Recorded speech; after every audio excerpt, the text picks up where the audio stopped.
Good morning and welcome to Hidden Gems. My name is Arden Thomas, Cincom Smalltalk Product Manager. Hidden Gems shows you features of the products that you may not be aware of, but may find very useful. So today I'm going to show you something that you may find of interest if you are a Windows user. And this one uses ObjectStudio, which if you're a customer or if you use PUL, you have available. So let's take a look. Here I'm running ObjectStudio, and if you've done the full installation, you can load a parcel OST system tools right here. Okay, load that up. Once you've done that, go to the Controllers tab, OST System Tools, and double-click on NG Process Explorer. One other thing we can do here is let's open up an application here. Let's open up Notepad.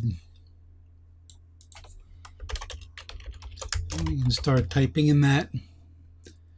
And I'm going to reopen this in case it needs to find it. I'm going to reopen that and scroll to the very bottom.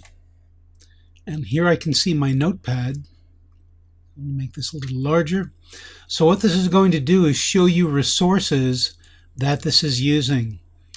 As far as Windows GDI objects, when it was created, you may or may not get this depending on your permissions, but it shows you a lot of information. So if you're finding some issues on Windows and you want to see what is happening with some of the resources, you can try this process monitor.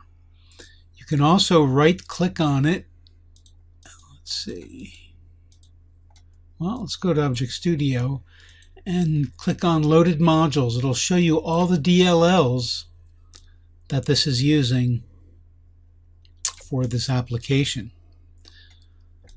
So there's a quick, useful piece of information and a tool that is available to you. And as you can see, it's not just Smalltalk. You can basically see anything running on your system and get some detailed information on it with this tool. I hope you find that useful. Until next time, have a great time with Cincom Smalltalk.